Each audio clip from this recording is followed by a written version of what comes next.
X9 news देख रहे हैं आप। आपके साथ मैं हूं किरण यादव। आज हम बात करेंगे महाराष्ट्र की। देखिए, महाराष्ट्र की राजनीति अभी फिलहाल गरमाई हुई है और ना केवल गरमाई हुई है, बहुत ज़्यादा गरमाई हुई है। अभी महाराष्ट्र की राजनीति में जो तमाम मुद्दे छाए हुए हैं वो है दशहरा रैली को लेकर, और दूसरा है शिवसेना को लेकर, तीसरा है बीएमसी चुनाव को लेकर। लेकिन आज हम बात करेंगे कि क्या देवेंद्र फडणवीस के जितने भी तमाम विधायक हैं वो देवेंद्र फडणवीस को झटका दे सकते हैं या नहीं दे सकते हैं, क्योंकि ऐसे में अंदरूनी सूत्रों से ये खबर जोरों पर है कि देवेंद्र फडणवीस के जितने भी तमाम विधायक हैं वो उन्हें झटका दे सकते हैं, यानी कि भारतीय जनता पार्टी को बड़ा झटका उनके विधायकों की तरफ से मिल सकता है। देखिए, एक नाथ शिंदे गुट की तरफ से तमाम विधायक आए, 39 विधायक आए।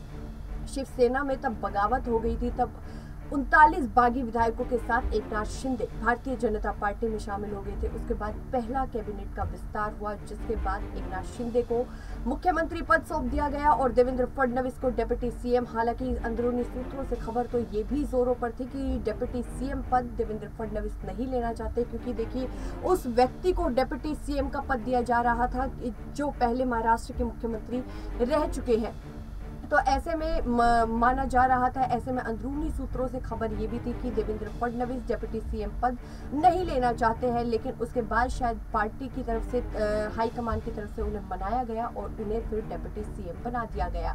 क्योंकि देखिए, तब देवेंद्र फडणवीस की तरफ से मुख्यमंत्री एक नाथ शिंदे का ऐलान किया गया था कि महाराष्ट्र के अब नए मुख्यमंत्री होंगे। तब ऐसे में कयास लगाए जा रहे थे कि देवेंद्र फडणवीस ही महाराष्ट्र के नए मुख्यमंत्री होंगे। लेकिन वहां पर पलड़ा बदल गया और वहां पर फिर एक नाथ शिंदे का नाम उनकी तरफ से लिया गया, लेकिन उन्होंने उस वक्त भी अपना नाम नहीं लिया था। लेकिन उसके बाद जेपी नड्डा ने प्रेस कॉन्फ्रेंस की और प्रेस कॉन्फ्रेंस में जेपी नड्डा ने देवेंद्र फडणवीस का नाम लिया और उनकी तरफ से कहा गया कि महाराष्ट्र के डिप्टी सीएम होंगे देवेंद्र फडणवीस। हालांकि अपने आप में ये खबर चौंकाने वाली थी, लेकिन उसके बाद कयास ये भी लगाए जा रहे थे कि देवेंद्र फडणवीस अपने डिप्टी सीएम वाले पद से खुश नहीं है।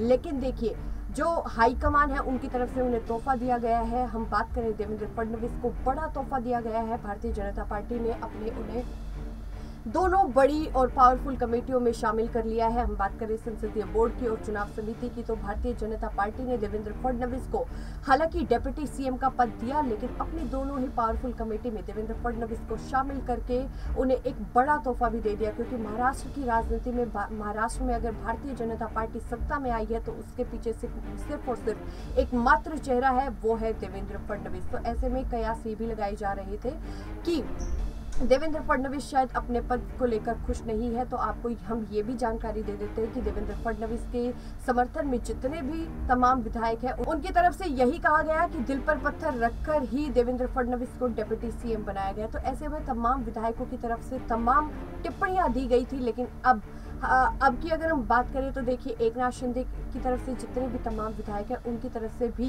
ये अब आशंका जताई जा रही है कि तब दूसरा कैबिनेट विस्तार होगा तब उन्हें अच्छा और पावरफुल डिपार्टमेंट मिलेगा। लेकिन ऐसे में ये अटकलें वहीं पर विराम दे देंगी, तब भारतीय जनता पार्टी के विधायकों को बड़ा और पावरफुल डिपार्टमेंट मिलेगा। क्योंकि देखिए, ऐसे में भारतीय जनता पार्टी के जितने भी तमाम विधायक हैं और एक नाथ शिंदे गुट के भी जितने तमाम विधायक हैं, उन दोनों के बीच में कहीं ना कहीं नाराजगी हमने बीते ही दिन देखी थी। और दोनों ही गुटों की तरफ से, भारतीय जनता पार्टी और एक नाथ शिंदे गुट के जितने भी विधायक उनके अंदर अंदरूनी कलह देखने को मिली थी। क्योंकि एक नाथ शिंदे गुट की तरफ से जो जितने भी विधायक हैं उनकी तरफ से कहा गया था कि भारतीय जनता पार्टी के विधायकों को अच्छा और पावरफुल डिपार्टमेंट दिया जा रहा है।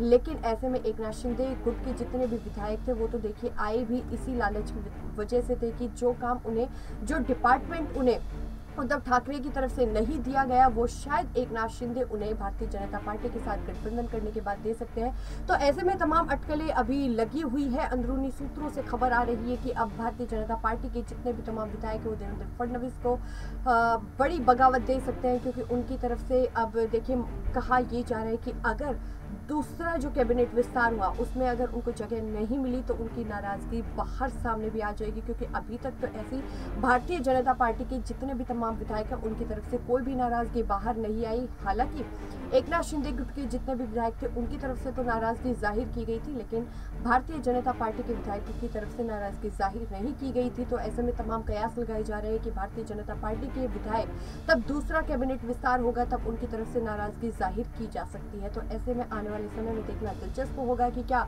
भारतीय जनता पार्टी के जितने भी तमाम विधायक हैं उन्हें अगर पावरफुल डिपार्टमेंट नहीं मिलता है तो क्या देवेंद्र फडणवीस सफल हो पाएंगे अपने तमाम विधायकों को मनाने के लिए, क्योंकि ऐसे में एकनाथ शिंदे की तरफ से भी यही कहा गया है। तब अटकलें तेज थी कि एकनाथ शिंदे और देवेंद्र फडणवीस का जो एक गठबंधन है ज्यादा दिनों तक नहीं चलेगा, लेकिन ऐसे में एकनाथ शिंदे की तरफ से इन अटकलों को खारिज कर दिया गया था, इन अटकलों का खंडन कर दिया गया था और उनकी तरफ से यही कहा गया था कि ये जो सरकार है ये अपना पूरा कार्यकाल पूरा करेगी और ये जो सरकार जो बनी है ये आम लोगों की ही सरकार बनी है। तो ऐसे में आने वाले समय में देखना दिलचस्प होगा कि क्या भारतीय जनता पार्टी के तमाम विधायक है वो देवेंद्र फडणवीस का साथ देते हैं या नहीं, या फिर जितने भी एकनाथ शिंदे गुट की तरफ से जितने भी विधायक आए हैं, बागी विधायक आए हैं, वो एकनाथ शिंदे का साथ देंगे कि नहीं, ये आने वाले समय में देखना दिलचस्प होगा। आज की इस खास रिपोर्ट में बस इतना ही, लेकिन देश और दुनिया से जुड़ी तमाम बड़ी खबरों के लिए देखते रहिए नेक्स्ट टाइम न्यूज़। धन्यवाद।